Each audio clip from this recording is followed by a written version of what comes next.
So, LBC has reported a case in Rotherham, South Yorkshire, which is concerning. They've apologised, but I think that had this not been exposed, um, I doubt they would have apologised. I'm afraid I'm cynical when it comes to um, the police really taking accountability for that sort of abuse of power.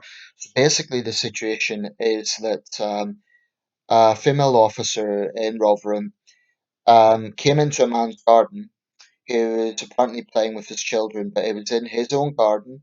This wasn't a large party. It wasn't it wasn't like a guy having a big booze up with friends. It was with his family in his own garden. And she came up quite rudely, quite robustly, telling him that, uh, well, basically impose, I'll just read this out actually. I'm not describing this very well. The South Yorkshire Police officer approached Daniel Connell as he played with his two very young children in his front garden in Rotherham, Eastwood Village. The officer could be heard in the video saying, "You cannot come into your front garden. When you look around and there's nobody out, it's because you can't come out here. It's not me, it's the government. The virus does not stop on your fence. 1,000 people died yesterday." Well, actually, it was 800 and something yesterday, but I'm asking you to go indoors. Are you refusing to go indoors? And the man argued about this because, as he saw it, he wasn't breaking any of the regulations. He was pointing out that his exercise was outside. Now, people live in different accommodation, and it may well be if you live in smaller accommodation, then it is more flexible to have your exercise outside. Now, if the guy was being reckless, if he was having some sort of big party, I totally support the officer. But to me, this is a blatant example of an abuse of power. This officer had a bad attitude. She needs to really consider what she's prioritizing. Um, and for her to try and say, oh, it's just the government. No, the government has said people are allowed to exercise. So, South Yorkshire Police have released a statement on Twitter saying, "This encounter was well intentioned but ill informed, and we'd like to apologise for the way it was handled. We've spoken to the officer concerned and made our approach absolutely clear. Again, we apologise for any inconvenience caused, and we will continue our work to support the NHS." So, it's good that they've made this apology, but I really do question would that have been the case had LBC not exposed it, and they exposed it because someone raised this on Twitter. It shows the importance of an open press. It shows the importance of a society where people do debate these things. Police power is a very, very, very critical issue when we're talking about liberty because it's power by consent. The notion of policing by consent in this country is an understanding between the public and the police that the police are there to impose law and order.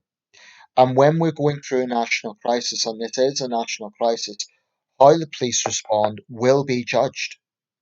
I.e., will they be using common sense? Will they be imposing the regulation in a sensible way, or will they be abusing their power? Now, in my opinion, this officer, she needs retrained. She needs to really consider her attitude because she was harassing her father for doing basically nothing wrong. It's not like she was confronting, and I'd like to think that they would do it in pairs. But even you could even consider this. Where's her social distancing? If you look at the video, and I'll put a link under this, she isn't exactly keeping her distance when she's reprimanding the man. So, she needs to practice what she's preaching. She's saying it's just a government. No, I think she has a uniform complex. That is, I'm wearing a uniform, so I could do whatever I want. Um, when police forces behave like this, it does anger the public. It concerns the public because it's more reminiscent of a communist state than a free society. Um, and it particularly galls people, I think, when you see, for example, serious destructive crimes. Like we know the grooming gangs really impacted a lot of towns in Northern England, including Rotherham. Like Rotherham was one of the hardest hit. South Yorkshire Police didn't come out well out of that one. Now we have this situation. You have an officer reprimanding a father on his own front garden For what? For exercising his right. Um, so it's good that they've recognized they were in the wrong. I think this officer needs to be put on some sort of desk duty or whatever. She needs to be reprimanded because otherwise she'll just do it again. She needs to understand why she is wrong about this. Um, but I knew that when the government was making sort of sweeping proposals, giving the police more power, it has to be so clearly defined. Forces can't just take it on themselves to make up laws as they go along, and it looks like that's what this officer was doing. This will happen again, and that will anger people. It will alienate people because they'll think, well, you're very quick when it comes to this sort of draconian approach, um, and clearly abusing power. But where are you when there's actually serious crimes going on? Why is it you make people fill in long forms and then you don't get back to them for weeks on end?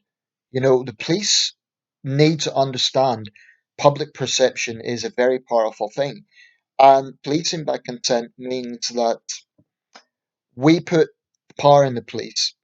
We say, okay, you are the people in uniform, you're the people upholding law and order, although you don't always uphold it yourselves. But thank God for a free press. Without a free press, this sort of thing wouldn't be exposed. And you would have this sort of abuse of power happening all the time. South Yorkshire Police should get heat for this because it isn't just down to this officer, it clearly comes down to their training techniques. And I am concerned that this crisis, a lot of forces are being overzealous. Only yesterday, the Northamptonshire police chief had to clarify that he wasn't going to have his officers checking people's grocery bags because he'd made a statement earlier in the day. Um, oh, we won't get to the point of doing that, but if people continue making violations, we will. So he was implying that his officers would be checking individual grocery bags. Now, he somewhat retracted that and he said he was taken out of context. And he made it clear that he wasn't going to do that. But that's only after the Home Secretary, Priti Patel, said that she would not allow the police to do that. So I think forces need to really, really think carefully about how they're doing this.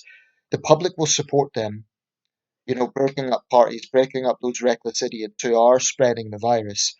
And we do have to take this seriously. I don't think the public have a problem with that. But when the public see a father in his own front garden being harassed by an officer for doing nothing wrong, that will anger people. It angered me when I saw that. Police power is something that really, really needs to be scrutinized in a democracy. Okay, I do support the police having power to apprehend criminals, to do things that are clearly in the public interest. So South Yorkshire Police is saying this is well intentioned, but I would say where's her common sense? I mean, is this officer stupid to think that a man in his own front garden is recklessly spreading the virus? How about her? Why did she not keep her social distance? So they've done the right thing apologising, but again, I don't think they would have if it hadn't been exposed. So all forces need to really, really reflect on how they go about this, and they need to get the balance right. I support them for cracking down on groups. There are people being reckless. I totally support that. They're doing their job, and that's necessary because that sort of thing is absolutely putting the public at risk. This sort of thing, is just a recipe for many tyrants to take situation as an excuse to behave this way. So I'd be pretty damn angry if the police came to my door and said, "I have a garden out there. Occasionally, I go out for fresh air. Um, I'm not reckless. I don't go out and shake hands with neighbours and stuff." If the police came to my front garden and said, "Go back inside," I would not be happy about it. This has to be done in a balanced way. I mean, using a national crisis to defend Big Brother tactics, we need to be very, very careful about that.